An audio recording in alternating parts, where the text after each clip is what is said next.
You're getting all comfy, huh? I'm Joe. This is my wife, Alia. Hi, Yusuf. How are you feeling? Better, thank you. I'm glad to hear. Please have a seat.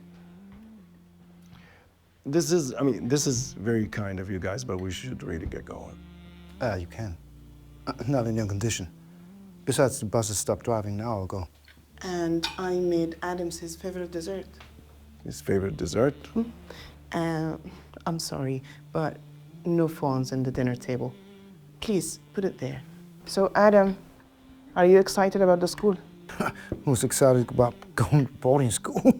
Rahim. Sorry. Sorry, I didn't want to overstep. No, it's not a problem.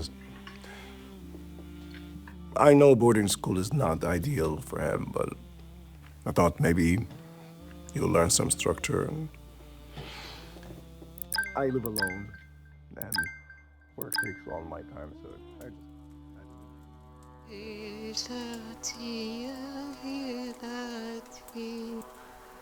هذا منور حياتي يوم جيت يا آدم يوم جيت لحياتي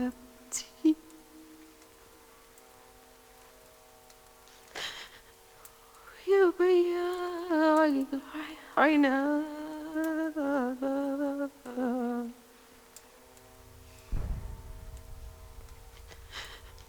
والعنب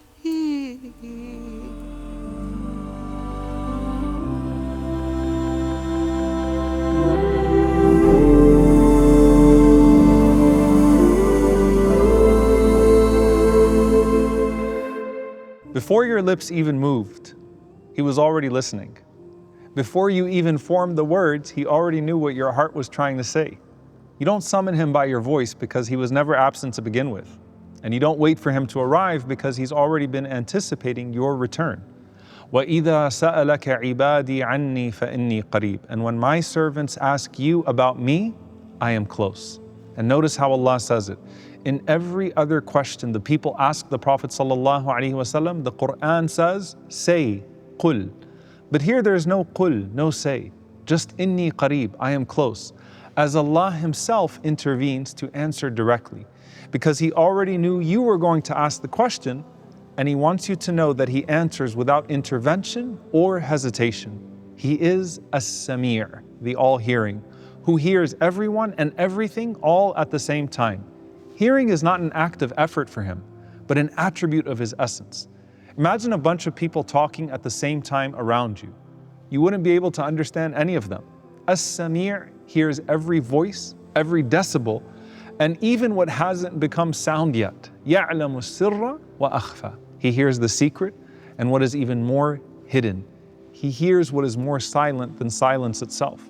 So when the Prophet ﷺ saw someone shouting in his dua, he said, إِنَّكُمْ لَا تَدْعُونَ أَصَمًّا وَلَا غَائِبًا. You are not calling upon one who is deaf or absent. And when you make that silent dua in the dark, that's proof of faith, because you wouldn't speak so silently unless you were sure that a Lord was there to hear you. Ad-du'a huwa al-ibadah. Dua is the essence of worship because it manifests all understandings of both Him and you. And He doesn't just hear your words, He hears your heart and what you actually want. And He acts upon it in a way that goes far beyond what you could ever want. Think about Zakaria alayhi salam, standing alone in prayer while the world slept in the corner of Masjid al-Aqsa. إِذْ نَادَى رَبَّهُ نِدَاءً خَفِيًّا. When he called upon his Lord with a secret call. He didn't shout, but his heart shouted. Because in Arabic, nida means to raise your voice. So when Allah says nida'an khafiyya, a quiet shout, it almost sounds contradictory. But the cry of the soul doesn't need sound.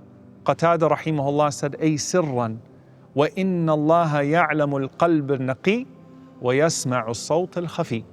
He called upon his Lord secretly, and verily Allah knows the pure heart and He hears the hidden voice.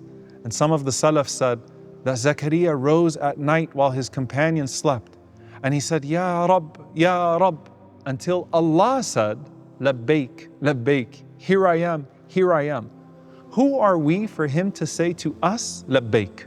Just like we don't deserve to be forgiven on merit or loved by deed, we don't deserve to be heard because we're humans.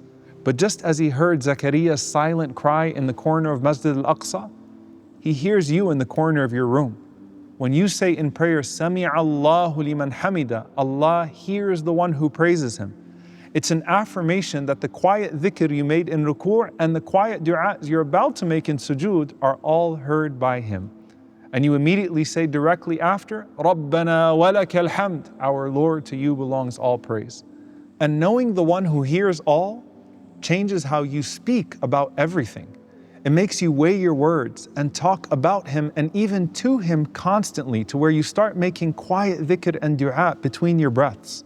And he doesn't hear like one who is distant, because he's also Al-Qareeb, the one who is always close. Before Zakaria alayhi salam could even finish his du'a, Allah cut him off with the response, Ya Zakaria, inna nubashiruka bi ghulamin ismuhu Yahya. I heard you, and here's the child you were asking for, already named and shaped with the most beautiful qualities. Remember, that was Rahmatu Rabbika Abdahu Zakaria, your Lord's mercy to his slave Zakaria.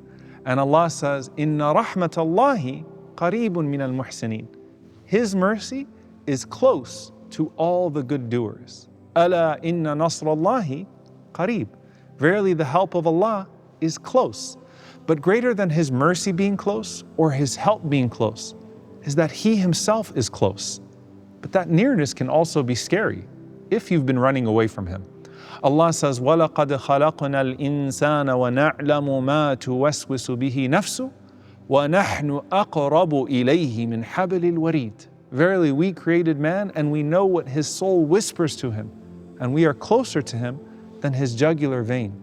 He hears evil whispers and he hears righteous whispers.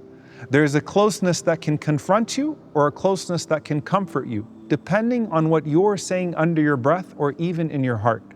He is close to everyone in his awareness, but he's close to the believer with his awareness and his mercy.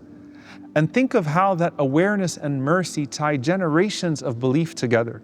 Before Zakaria alayhi salam asked for a son and said, Innaka sami'ud du'a, indeed you are the hearer of supplication, his forefather Ibrahim alayhi salam said the exact same thing. Inna Rabbi la sami'ud du'a. My Lord is surely the hearer of supplication. The father of Bani Israel called for a son so that faith could begin to take root in his descendants. Then one of the last prophets of Bani Israel called for a son so that faith would not end in this dunya without a descendant to carry on the message. Both asked not out of desperation for lineage, but out of love for Al-Wadud.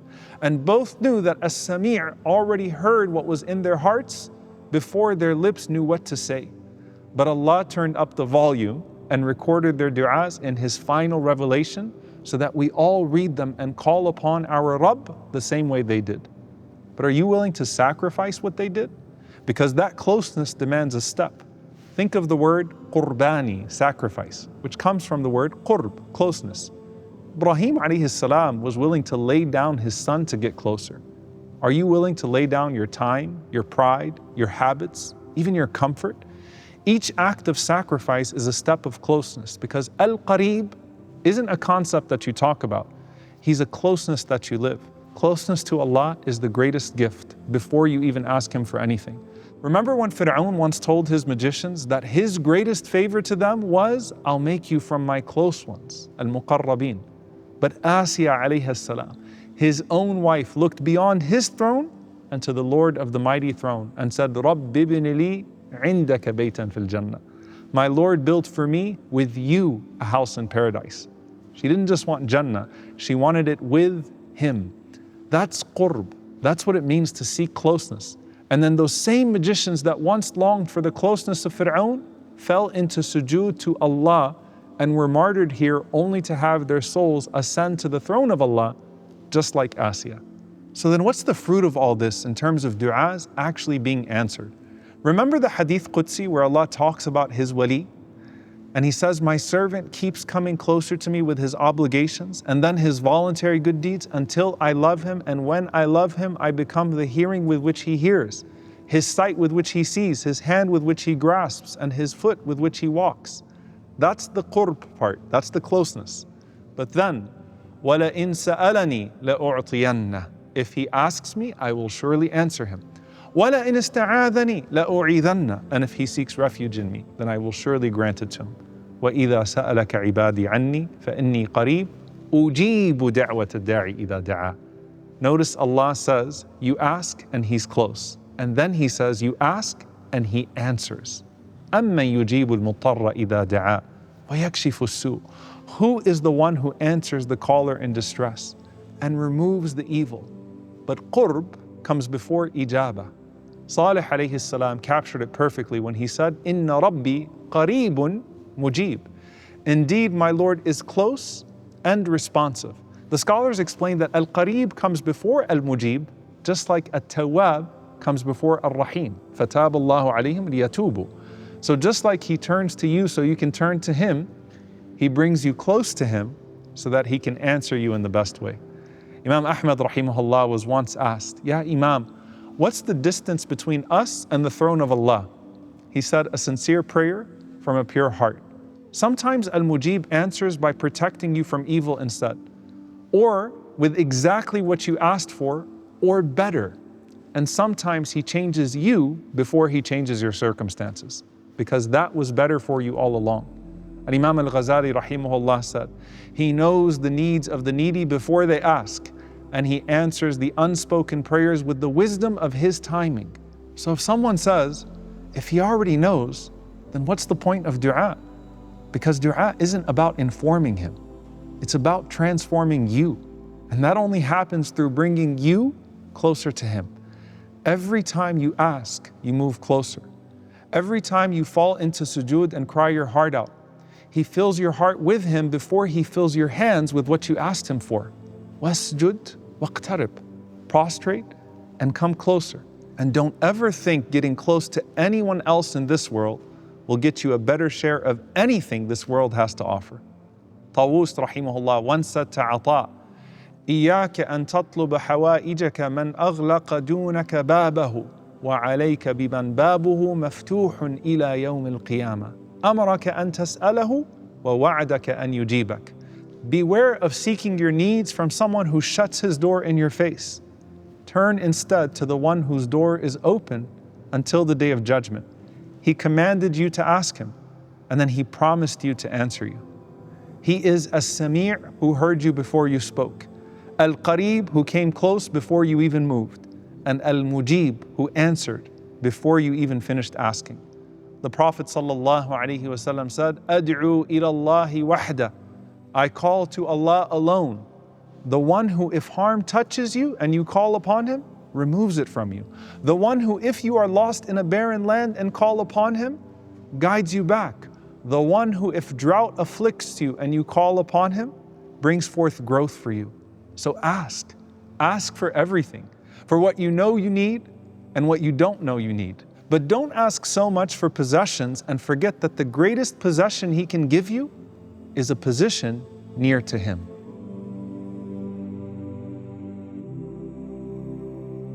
Ya Samir, you hear every sound before it's spoken, and every silence before it finds words. Inspire in me the words that are pleasing to you. Make sincere the dua that I utter between breaths, and even the ones I make loud alongside others. Let me never doubt that you are listening, and never tire of my calling. Ya Qareeb, you are nearer than every thought I hide. Let me feel your nearness in the stillness of my prayer. Let the clarity and comfort of your closeness cut through all the noise outside, and forgive me for what should have never made it inside. Ya Mujeeb, answer not only what I ask, but what I mean. Give me what I would have prayed for if I knew what was best for me. When I raise my hands to you, fill them only with what draws me closer to you, and protect me from ever believing that an answer is not possible or questioning you. ولله الأسماء الحسنى فادعوه بها